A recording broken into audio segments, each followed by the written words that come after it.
Welcome. Today, we will be evaluating the integral 5x squared minus 10x minus 8 over x cubed minus 4x with respect to x by me or Farmer Sheet. Now, this integral might look a little scary, but if we break this down, it'll be pretty straightforward. Firstly, we should review partial fraction decomposition. Every proper rational function, a function where the denominator has a higher degree than the numerator, or p of x over q of x here, can be rewritten as f1 of x plus f2 of x plus f3 of x, all the way until fn of x. All of these f of x's are rational and have a denominator which is a factor of q of x. And q of x can also be rewritten as a1 of x plus b, a2 of x plus b, all the way until an of x plus bn.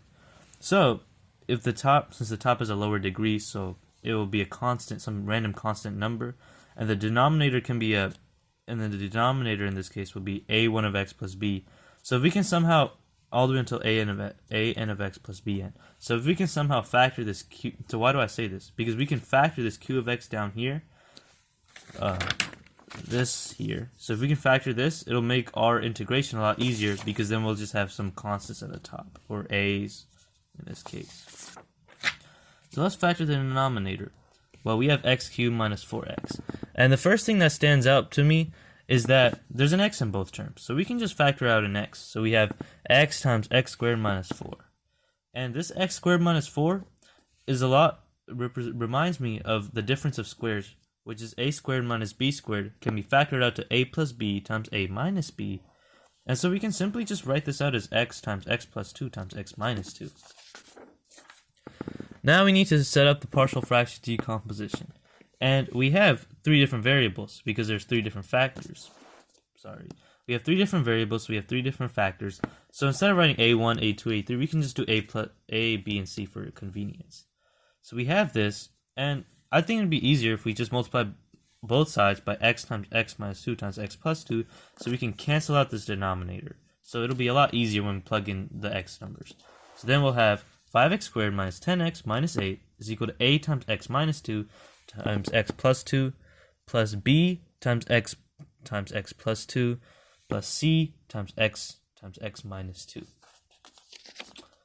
This way, when we're solving for the constants a, b, and c, we can solve for each of them. This is because we can see two of each term. So you can see that a and c have x minus 2, and a and b have x plus 2, and b and c have x, just normal x. That means if we can set one of these terms to equal 0, well, it will say we put a 0 here. Well, both of these will cancel out entirely, meaning that we'll just have this one constant here. Meaning that when we plug in that, or when we already have that plugged in x value, it will be easy to just solve for 1, and then we can do the same thing for b and c. So let's start with a. Solve for a. Let's let x equal 0. This because we had an x factor here and an x factor here. So this will be 0, and when you multiply anything by 0, it becomes 0. And the same thing applies here. So now we have 5 times 0 squared minus 10 times 0 minus 8 is equal to a times 0 minus 2 times a plus 2. And this is just 0 because this is 0 and this is 0, so it's 0 minus 0, which is just 0. So then we have negative 8 is equal to a times negative 2, because 0 minus 2 is negative 2, and 0 plus 2, because 0 plus 2 is 2. So we have negative 8 equals negative 4a, and a is equal to 2. Now, let's solve for b. 5 times, well, let's first get rid of these a and c here, because 2 minus 2 is 0, and 2 minus 2 is 0, and as we said, 0 times anything is 0. So we can have b times 2, because we plugged in x equals 2, and then 2 plus 2. Let's look here. Since we plugged in x for 2, well, 2 squared is 4, 4 times 5 is 20, so we have 20, and then 10 times 2 is also 20. 20 minus 20 is 0, so this whole thing will go away. So you got negative 8 is equal to b times 4 times 2. 4 times 2 is 8. So 8b is equal to negative 8.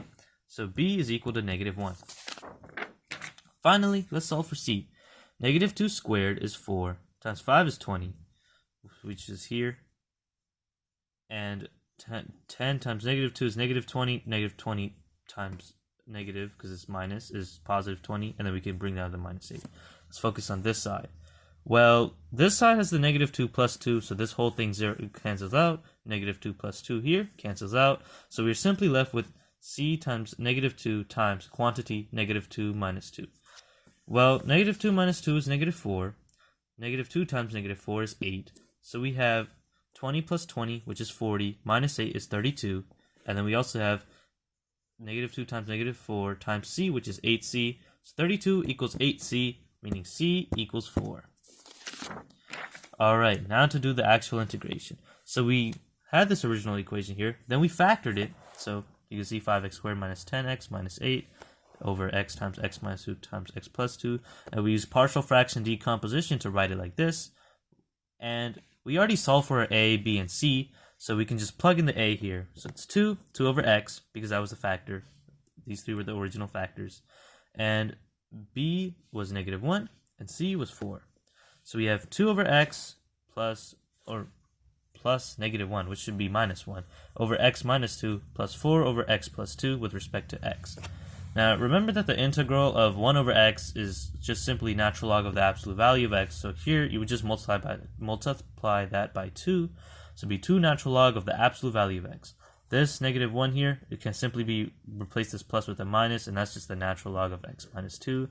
This is a 4 over x plus 2, so we can write that as 4 natural log of x, absolute value of x plus 2.